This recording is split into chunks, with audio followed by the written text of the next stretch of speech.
नमस्कार दोस्तों, AD civil services classes में आप सबका स्वागत है। फ्रेंड्स, आज हम लोग हिस्ट्री सब्जेक्ट के अंतर्गत सर्वाइवल सीरीज का लेक्चर 11 पर डिस्कशन करेंगे। और आज हमारा जो टॉपिक है वो प्राचीन साहित्य और साहित्यकार के बारे में है। ठीक है, तो इससे संबंधित जो भी इंपॉर्टेंट क्वेश्चन है उसका हम लोग डिस्कशन करेंगे। तो चलिए डिस्कशन स्टार्ट करते हैं। तो आज का हमारा पहला क्वेश्चन है कि गुप्त काल की प्रसिद्ध शास्त्रीय पुस्तकें हैं। तो कुछ इसमें प्रसिद्ध पुस्तकें हैं, उनका नाम मैं बता दे रहा हूँ, जिसमें अमरकोश, दूसरा कामसूत्र, तीसरा मेघदूत और चौथा मुद्रा राक्षस। ठीक है, इनके बारे में देख लेते हैं कि अमरकोश की रचना किसने की थी। तो अमर सिंह के द्वारा किया गया था। ठीक है, कामसूत्र वात्स्यायन के द्वारा किया गया था। मेघदूत कालिदास की रचना है। मुद्रा राक्षस विशाख दत्त के द्वारा। ठीक है, 10 कुमार चरितम के रचनाकार कौन थे। तो ये दंडिन थे, इनको दंडी भी कहा जाता है। ठीक है, नेक्स्ट, कुमार संभवम महाकाव्य किस कवि ने लिखा है। तो ये कालिदास की रचना है, ये कालिदास के द्वारा। ठीक है, और कालिदास की कुछ महत्वपूर्ण और भी रचनाएं हैं जिनको आप देख लीजिए। यहाँ से क्वेश्चन पूछा जाता है। अभिज्ञान शकुंतलम, कुमार संभवम, ऋतु संहारम, मालविकाग्निमित्रम, विक्रमोर्वशीय और मेघदूतम। ठीक है, इनकी महत्वपूर्ण रचनाएं हैं। नेक्स्ट, उत्तर रामचरितम किनका प्रसिद्ध नाटक है। तो ये जो है महाकवि भवभूति का है। ठीक है, नेक्स्ट, उत्तर भारतीय शास्त्रीय संगीत का बाइबल ग्रंथ संबंधित है। किससे संबंधित है। तो ये नाट्य शास्त्र से संबंधित है। ठीक है, इसको बाइबल ग्रंथ कहा जाता है। नेक्स्ट, कलहन की पुस्तक का नाम क्या है। तो कलहन की प्रसिद्ध पुस्तक का नाम है राजतरंगिणी। और ये राजतरंगिणी जो है ये 8 तरंगों में लिखी गई थी। ये पूछा जाता है कि कितने तरंगों में विभाजित है ये। तो 8 तरंगों में। ठीक है, और यह भी इम्पोर्टेंट है कि इसमें क्या वर्णन है। तो ये इसमें कश्मीर का इतिहास जो है इसमें लिखा गया है। ठीक है, और क्वेश्चन और भी पूछा गया इससे कि ये जब रचना की गई थी उस समय कश्मीर का शासक कौन था। तो उसमें कश्मीर का शासक जय सिंह था। ठीक है, और इसके बाद नेक्स्ट ये है कि जब कलहन की मृत्यु हो गई थी तो राजतरंगिणी को आगे जो इसका पार्ट है उसका किसने आगे बढ़ाया। तो ये 2 इसमें नाम आते हैं। एक का नाम है जोनराज और दूसरे का नाम है श्रीवर। तो ये दोनों का नाम याद रखिएगा कि कलहन की राजतरंगिणी जो थी इसके बाद जो है आगे इन दोनों के द्वारा बढ़ाया गया था, जोनराज और श्रीवर के द्वारा। नेक्स्ट, अष्टाध्यायी किसके द्वारा लिखी गई थी। तो ये पाणिनि की रचना है ये, और ये किससे संबंधित है। तो व्याकरण से संबंधित है। नेक्स्ट, कपूर मंजरी किनकी रचना है। तो ये राजशेखर की रचना है। इसके बाद है कि किरातार्जुनीय महाकाव्य को किसने लिखा था। तो ये लिखा था भारवी ने। इसकी कथा वस्तु जो है महाभारत से ली गई है। नेक्स्ट, वराहमिहिर के पंच सिद्धिका आधारित है। ये आधारित है यूनानी ज्योतिष विद्या पे। तो ये जो भी इनकी विषय वस्तु है वो इम्पोर्टेंट है, वहाँ से ज़्यादा क्वेश्चन पूछे जाता है। नेक्स्ट, मिलिंद पन्हो क्या है। मिलिंद पन्हो क्या है। तो ये पाली ग्रंथ है ये, और पाली ग्रंथ मिलिंद पन्हो में बौद्ध भिक्षु नागसेन और यवन शासक मिनांडर की संवाद इसमें वर्णित है। तो ये पूछा गया है कि जो मिलिंद पन्हो है उसका विषय वस्तु क्या है। तो ये नागसेन जो बौद्ध भिक्षुक थे और यवन शासक मिनांडर का संवाद इसमें वर्णित किया गया है। नेक्स्ट, सूची 1 और सूची 2 को मिलाना है। सूची 1 में दरबारी कवि है और सूची 2 में राजा है। तो ये इसमें मिलाना है कि जो भी दरबारी कवि है वो किसके दरबार में थे। जैसे अमीर खुसरो ये किसके दरबार में थे। अलाउद्दीन खिलजी के। कालिदास किसके दरबार में थे। चंद्रगुप्त द्वितीय के। हरिसेन किसके दरबार में थे।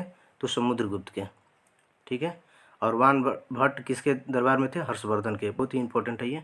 नेक्स्ट, सौदरानंद किन की रचना है। तो ये अश्वघोष की रचना है, और अश्वघोष जो थे ये कनिष्क के दरबारी कवि थे। ठीक है, अब इसके बाद है कि इनकी 3 और महत्वपूर्ण रचनाएं हैं, मतलब इसके साथ 2 और रचनाएं हैं। तो कुल मिलाकर इन्होंने 3 रचनाओं को लिखा है, जिसमें एक है बुद्धचरित, और दूसरा जैसे कि मैंने बताया सौदरानंद, और तीसरा था सारिपुत्र प्रकरण। ठीक है, तो ये तीनों इंपॉर्टेंट है। नेक्स्ट, नागानंदम रत्नावली और प्रियदर्शिका। नागानंद रत्नावली और प्रियदर्शिका ये इसके लेखक कौन है। तो ये इसके लेखक जो हर्षवर्धन थे। हर्षवर्धन एक महान शासक थे और ये एक अच्छे लेखक भी थे। तो इन्होंने 3 रचनाओं को लिखा था। यहाँ पर देख लीजिए फिर से, नागानंदम, रत्नावली और प्रियदर्शिका। नेक्स्ट, कालिदास द्वारा रचित मालविकाग्निमित्रम नाटक का नायक कौन था। तो इसमें अग्निमित्र जो था ये इसमें नायक था। अग्निमित्र जो था ये इसमें नायक था और इसमें नायिका जो थी मालविका थी। और जो अग्निमित्र जो थे ये सुंगमस जो पुष्यमित्र सुंग जो थे उन्हीं के ये पुत्र थे, ठीक है। और ये मालविका और अग्निमित्र ये दोनों की प्रणव कथा है, यानी कि प्रेम कहानी है। नेक्स्ट, महाकवि भास की रचनाएं हैं तो स्वप्न, वासवदत्ता और चारुदत्त ये दो इनकी रचनाएं हैं, काफ़ी इंपॉर्टेंट है ये। नेक्स्ट, गीत गोविंद काव्य के रचयिता कौन है तो ये जयदेव थे। और जयदेव जो थे बंगाल के अंतिम जो सेन शासक लक्ष्मण सेन थे उन्हीं के दरबार में थे, महाकवि थे ये। और ये 12वीं शताब्दी में इन्होंने रचना किया था, किसका, गीत गोविंद का। नेक्स्ट, यहाँ पर सूची 1 है और सूची 2 से मिलाना है इसको। यहाँ पर रचना दिया हुआ और उसका विषय वस्तु दिया हुआ। अष्टांग संग्रह ये आयुर्विज्ञान से संबंधित है ये। 10 रूपक ये नाट्य कला से संबंधित है ये। लीलावती ये गणित से बहुत ही इंपॉर्टेंट है। महाभास ये व्याकरण से संबंधित है। नेक्स्ट, प्राचीन भारत का वह ग्रंथ जिसका 15 भारतीय और 40 विदेशी भाषाओं में अनुवाद हुआ है वो कौन सा है तो पंचतंत्र है। पंचतंत्र किसके द्वारा लिखा गया था, विष्णु शर्मा के द्वारा। और ये मूल रूप से पहले संस्कृत में लिखा गया था, इसके बाद विभिन्न भाषाओं में इसका अनुवाद किया गया था। नेक्स्ट, यहाँ पर लेखक दिया गया है एक तरफ और दूसरी तरफ उनका ग्रंथ दिया हुआ है। इसे सर्व वर्मा, इनका जो ग्रंथ है वो कातंत्र है। शूद्रक, मृक्षकटिकम इनकी रचना है। विज्ञानेश्वर, मिताक्षरा। नेक्स्ट, कौन बीज गणित के क्षेत्र में अपने योगदान के लिए विशेष रूप से जाने जाते हैं, ये तो भास्कर जाने जाते हैं और इन्हीं का नाम जो है भास्कराचार्य भी है, दोनों एक ही व्यक्ति हैं, ठीक है। और इनकी जो प्रसिद्ध रचना है वो सिद्धांत शिरोमणि है और इसी का 4 पार्ट था जिसमें लीलावती जो है काफ़ी फेमस है। तो लीलावती ये क्वेश्चन पूछा जाता है किससे संबंधित है, गणित से, और इसके जो लेखक हैं कौन है, भास्कर या भास्कराचार्य, ये याद रखिएगा। नेक्स्ट, किस भारतीय गणितज्ञ ने दशमलव स्थानिक मान की खोज की थी तो ये आर्यभट्ट ने किया था। और आर्यभट्ट ने एक बुक लिखा था जिसका नाम था आर्यभट्टीय ग्रंथ, और इसी में इन्होंने बताया था कि सूर्य जो है स्थिर है और पृथ्वी घूमती है, आर्यभट्ट ने बताया था। नेक्स्ट, मत विलास प्रहसन के लेखक कौन है तो ये महेंद्र वर्मन इसके लेखक हैं। नेक्स्ट, मनुस्मृति मुख्यतः संबंधित है तो ये समाज व्यवस्था से संबंधित है और ये हिंदुओं का एक ग्रंथ है और इसमें 18 टोटल स्मृतियाँ हैं, ठीक है। और इसकी रचना किसके द्वारा की गई थी, मनु के द्वारा की गई थी। और मनु को ऐसा माना जाता है कि प्राचीन काल के ये महान विधि निर्माता थे, मनु को, ठीक है।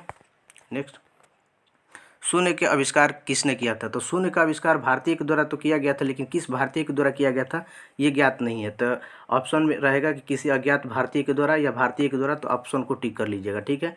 ये किसी व्यक्ति का नाम इसमें अभी तक नहीं मेंशन है कि किसने किया था। नेक्स्ट, यहाँ पर पुस्तक दिया हुआ है एक तरफ और दूसरी तरफ लेखक दिया हुआ है, ठीक है।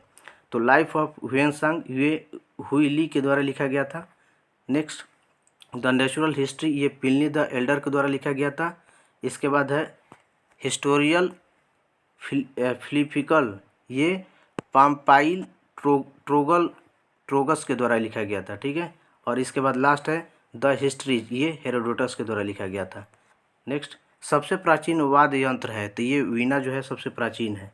तो फ्रेंड्स, जो भी प्राचीन काल की साहित्य थी और उन रचनाएं थी और साहित्यकार थे उनके बारे में हम लोगों ने आज डिस्कशन किया। बहुत ही इंपॉर्टेंट ये लेक्चर था। तो आज के वीडियो में इतना ही फ्रेंड्स, मिलेंगे हम लोग अपने नए वीडियो में, तब तक के लिए धन्यवाद।